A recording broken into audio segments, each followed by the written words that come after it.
राज्यसभा चुनाव के लिए कांग्रेस से उम्मीदवारों की घोषणा। मुख्यमंत्री अशोक गहलोत ने ट्वीट कर मुकुल वासनिक, प्रमोद तिवारी, रणदीप सिंह सुरजेवाला को बधाई दी है और शुभकामनाएं भी दी है। कहा, पार्टी द्वारा राजस्थान से 3 वरिष्ठ नेताओं को राज्यसभा के लिए चुना गया है।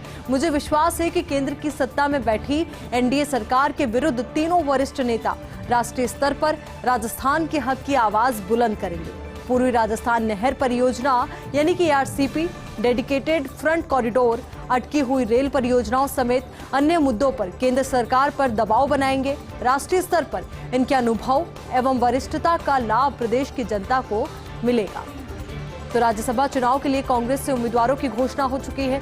मुख्यमंत्री अशोक गहलोत ने ट्वीट कर मुकुल वासनिक, प्रमोद तिवारी, रणदीप सिंह सुरजेवाला को बधाई दी है और शुभकामनाएं भी दी है और कहा कि पार्टी द्वारा राजस्थान से 3 वरिष्ठ नेताओं को राज्यसभा के लिए चुना गया है। मुझे विश्वास है कि केंद्र की सत्ता में बैठी एनडीए सरकार के विरुद्ध तीनों वरिष्ठ नेता राष्ट्रीय स्तर पर राजस्थान के हक की आवाज को बुलंद करेंगे। पूर्वी राजस्थान नहर परियोजना, डेडिकेटेड फ्रंट कॉरिडोर, अटकी हुई रेल परियोजनाओं समेत अन्य मुद्दों पर केंद्र सरकार पर दबाव बनाएंगे। राष्ट्रीय स्तर पर इनके अनुभव एवं वरिष्ठता का लाभ प्रदेश की जनता को मिलेगा। राज्यसभा चुनाव को लेकर महत्वपूर्ण बैठक आज अपराह्न 4 बजे मुख्यमंत्री आवास पर होगी। ये बैठक मुख्यमंत्री अशोक गहलोत और पीसीसी चीफ गोविंद सिंह डोटासरा की मौजूदगी में ये बैठक होगी। सभी कांग्रेसी और निर्दलीय विधायकों को बुलाया गया है। सीएमआर मुख्यमंत्री आवास पर तीनों कांग्रेस प्रत्याशी भी मौजूद रहेंगे। मुकुल वासनिक, प्रमोद तिवारी और रणदीप सिंह सुरजेवाला रहेंगे मौजूद। सीएमआर में ही भरवाया जाएगा तीनों प्रत्याशियों का नामांकन। 1 घंटे की मीटिंग में सभी विधायकों से मुलाकात करेंगे तीनों प्रत्याशी। कल नामांकन दाखिल करेंगे कांग्रेस के तीनों प्रत्याशी वासनिक, तिवारी, सुरजेवाला। दोपहर 1:45 की फ्लाइट से पहुंचेंगे जयपुर। तो अपने आप में बेहद महत्वपूर्ण ये पूरी बैठक रहने वाली है। राज्यसभा चुनाव को लेकर ये महत्वपूर्ण बैठक होगी। आज दोपहर 4 बजे मुख्यमंत्री आवास पर ये बैठक होगी। मुख्यमंत्री अशोक गहलोत और पीसीसी चीफ गोविंद सिंह डोटासरा की मौजूदगी में मीटिंग होगी। सभी कांग्रेसी और निर्दलीय विधायकों को सीएमआर बुलाया गया है।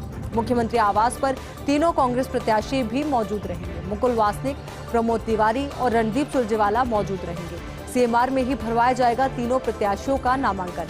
1 घंटे की मीटिंग में सभी विधायकों से मुलाकात करेंगे तीनों प्रत्याशी। कल नामांकन दाखिल करेंगे कांग्रेस के तीनों प्रत्याशी वासनिक, तिवारी और सुरजेवाला। दोपहर 1:45 की फ्लाइट से जयपुर पहुंचेंगे।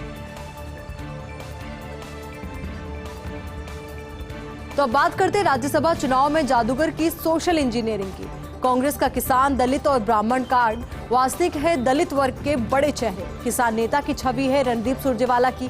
ब्राह्मण के तौर पर हिंदी पट्टी के बड़े नेता हैं प्रमोद तिवारी। राजस्थान के कांग्रेस कार्यकर्ता तीनों चेहरों के नाम से उत्साहित हैं। भावी रोड मैप के मद्देनजर आलाकमान ने किया है निर्णय। राजस्थान से कांग्रेस देगी राज्यसभा चुनाव में राष्ट्रव्यापी संदेश। नव संकल्प के बाद कांग्रेस का राजस्थान से ये बड़ा दाव। तो एक बड़ा इम्पैक्ट भी आप कह सकते हैं कि राज्यसभा चुनाव में जादूगर की सोशल इंजीनियरिंग का कमाल देखने को मिला है। कांग्रेस का किसान, दलित और ब्राह्मण कार्ड। वासनिक है दलित वर्ग के बड़े चेहरे। किसान नेता की छवि उनकी है। तो वहीं रणदीप सुरजेवाला की किसान नेता की छवि है। ब्राह्मण तौर पर हिंदी पट्टी के बड़े नेता हैं प्रमोद तिवारी। राजस्थान के कांग्रेस कार्यकर्ता तीनों चेहरों के नाम से उत्साहित हैं। भावी रोड मैप के मद्देनजर आलाकमान ने निर्णय किया है। राजस्थान से कांग्रेस देगी राज्यसभा चुनाव में राष्ट्रव्यापी संदेश। नव संकल्प के बाद कांग्रेस का राजस्थान से बड़ा दाव।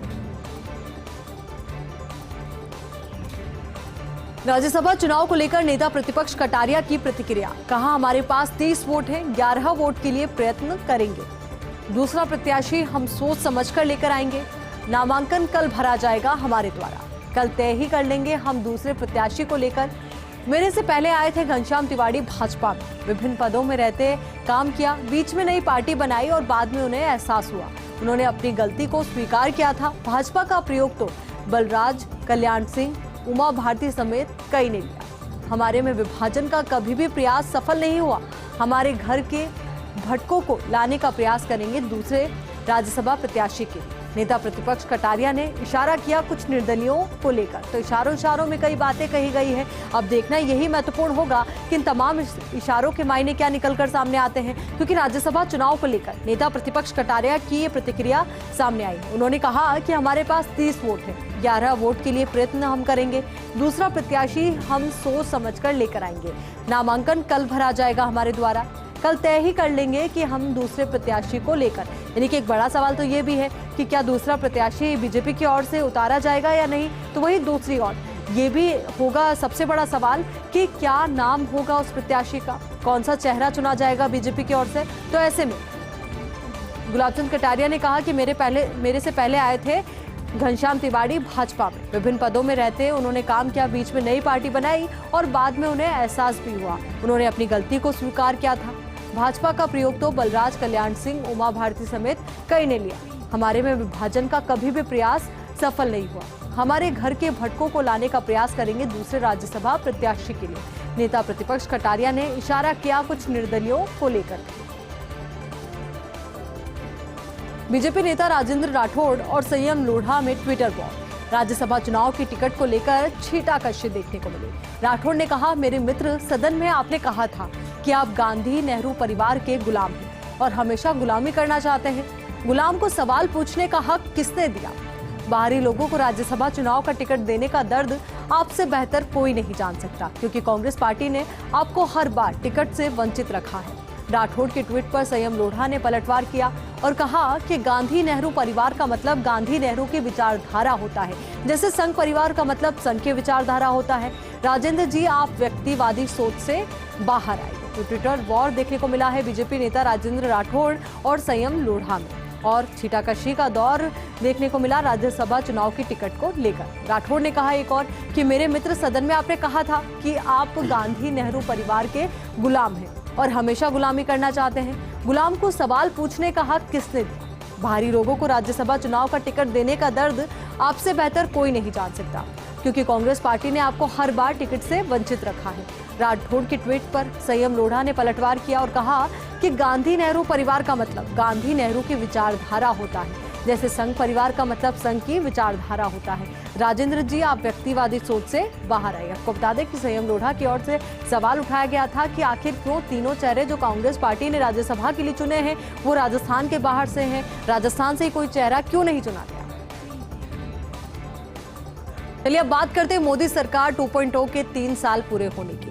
तो केंद्रीय गृह मंत्री अमित शाह ने ट्वीट कर देशवासियों को बधाई दी है और लिखा है, पीएम मोदी जी ने सत्ता को सेवा का माध्यम मानकर गरीबों, किसानों, महिलाओं और वंचितों को उनके अधिकार दिए हैं, जिससे लोकतंत्र में उनका विश्वास जगा है और वो देश की विकास यात्रा में सहभागी बने हैं। अनेकों ऐतिहासिक उपलब्धियों से परिपूर्ण इन 8 सालों की सभी देशवासियों को बधाई। गत 8 सालों में प्रधानमंत्री नरेंद्र मोदी ने देश के हर नागरिक के सपनों, आकांक्षाओं को पंख देकर उनमें नया आत्मविश्वास जगाया है। अपने सक्षम नेतृत्व और दृढ़ इच्छा शक्ति से न सिर्फ देश को सुरक्षित किया, बल्कि कई ऐसे निर्णय लिए जिससे हर देशवासी का सिर गर्व से ऊंचा उठा। प्रधानमंत्री नरेंद्र मोदी के रूप में आज भारत के पास एक ऐसा नेतृत्व है जिस पर हर वर्ग को विश्वास भी है और गौरव भी है। अपने अथक परिश्रम से जनता की अपेक्षाओं को पूरा करना इस विश्वास का मजबूत स्तंभ है। 130 करोड़ भारतीयों के विश्वास की ये शक्ति आज देश को हर क्षेत्र में आगे ले जा रही है। टेक्नोलॉजी हो या खेल, स्वास्थ्य हो या रक्षा, विकास हो या गरीब कल्याण, आज भारत की हर नीति और हर उपलब्धि पूरे विश्व के लिए एक उदाहरण है। एक सक्षम नेतृत्व से भारत कैसे आपदा को अवसर में बदलता है, ये नए भारत ने पूरे विश्व को दिखाया है। जम्मू कश्मीर हो या उत्तर पूर्व या वामपंथी उग्रवाद प्रभावित चुनौतीपूर्ण क्षेत्र, जिनकी ओर दशकों तक किसी ने देखने का भी साहस नहीं किया था, वहां मोदी जी ने अपनी नेतृत्व शक्ति और दूरदर्शिता से विकास और शांति का नया अध्याय लिखा है। आज ये क्षेत्र पूरे देश के साथ कदम मिलाकर आगे बढ़ रहे हैं। प्रधानमंत्री नरेंद्र मोदी के आत्मनिर्भर भारत का संकल्प देश को हर क्षेत्र में अग्रणी बनाने की नींव रख रहा है।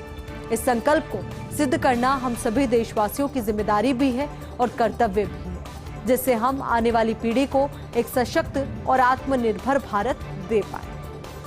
तो मोदी सरकार 2.0 के 3 साल पूरे हुए हैं और इसी पर केंद्रीय गृह मंत्री अमित शाह का ये बयान जो इस वक्त हमने आपको बताया। आगे बढ़ते आपको बता दें कि मोदी सरकार के 8 साल पूरे होने पर वसुंधरा राजे की प्रतिक्रिया भी सामने आई है। उन्होंने कहा कि मोदी सरकार के ये 8 साल प्रत्येक भारतीय के मन में नई उमंग, ऊर्जा और आत्मविश्वास उत्पन्न करने वाले रहे हैं। आपके कार्यों से आत्मनिर्भर व स्वाभिमानी भारत के निर्माण का मार्ग प्रशस्त हुआ है, जो निश्चित रूप से समाज के सभी वर्गों के लिए लाभकारी साबित हुआ। मोदी जी के मार्गदर्शन में सांस्कृतिक, राजनीतिक, रणनीतिक, आर्थिक महाशक्ति के रूप में उभरता हुआ भारत विश्व में अपनी खोई पहचान को पुनः कायम कर रहा है। वहीं आम आदमी के जीवन को बेहतर बनाते हुए मां भारती के परम वैभव को स्थापित कर रहा है। इस गौरवपूर्ण अवसर पर मैं आभार जताती हूं भाजपा सहित सभी सहयोगी दलों का, हम सबके प्रेरणा स्रोत प्रधानमंत्री नरेंद्र मोदी जी का तथा उनके तमाम निर्वाचित सांसदों व मंत्रीगण का, जिनके अथक प्रयासों से भारत ने विकास के नए आयाम स्थापित किए हैं। प्रदेश में 25 जून तक होगा मानसून का मंगल प्रवेश। केरल में तय समय से 3 दिन पहले मानसून ने दस्तक दी है। 12 साल में चौथी बार निर्धारित तारीख से पहले पहुंचा है मानसून।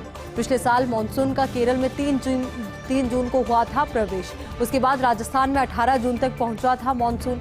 हालांकि अभी मानसून के आगे बढ़ने की परिस्थितियां अनुकूल है। आज पश्चिम बंगाल, सिक्किम, मेघालय, असम, केरल में भारी बारिश के संकेत हैं। झारखंड, छत्तीसगढ़, बिहार, ओडिशा, मध्य महाराष्ट्र, विदर्भ, तेलंगाना, तमिलनाडु, पुडुचेरी और लक्षद्वीप में हवाओं के साथ होगी बारिश। कर्नाटक, महाराष्ट्र में भी जल्द होंगे मानसूनी बारिश से तरबतर। मानसून विदाई की तारीख भी 7 दिन बढ़ाई गई है आगे। अर्थव्यवस्था की जीवन रेखा है दक्षिण पश्चिम मानसून।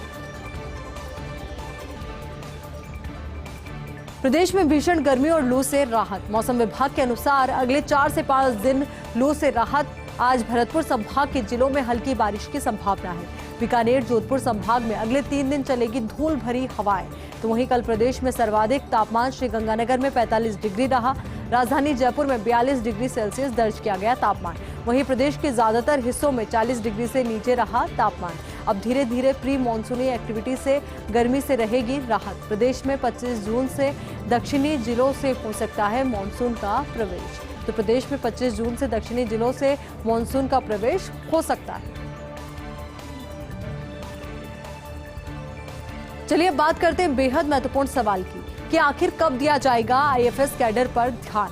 वन विभाग में आईएफएस कैडर में कुल 98 अधिकारी हैं। इनमें से अगले वर्ष तक 9 अधिकारी हो जाएंगे रिटायर। अगले महीने राजीव कुमार गोयल, समीर कुमार दुबे, जुलाई में स्नेह कुमार जैन, नमिता जे प्रियदर्शी, मनोज पाराशर, सितंबर में जयप्रकाश हो जाएंगे रिटायर। अगले साल डॉक्टर डीएन पांडे, अमर सिंह गोठवाल, करण सिंह होंगे रिटायर। ऐसे में विभाग को नए आईएफएस व प्रमोशन की है दरकार। तो ऐसे में सवाल यही उठ रहा है कि आखिर कब दिया जाएगा आईएफएस कैडर पर ध्यान, क्योंकि वन विभाग में आईएफएस कैडर में कुल 98 अधिकारी हैं।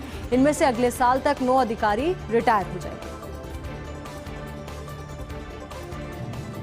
चलिए बात करते हैं एयर एशिया एयरलाइन की। तो एयर एशिया एयरलाइन की मनमर्जी से यात्री परेशान हैं। जयपुर एयरपोर्ट से एयरलाइन की आज 4 फ्लाइट रद्द हुई है। सुबह 10:25 पर मुंबई की फ्लाइट I-5942 रद्द हुई है। दोपहर 12:25 पर चेन्नई की फ्लाइट I-1531 रद्द हुई है। शाम 5:45 पर हैदराबाद की फ्लाइट रद्द हुई है। तो वहीं रात 11:50 पर दिल्ली जाने वाली फ्लाइट भी रद्द हुई है। एयरलाइन की जयपुर एयरपोर्ट से चलती है कुल 7 फ्लाइट। इनमें से मात्र 3 फ्लाइट ही आज संचालित हो रही है।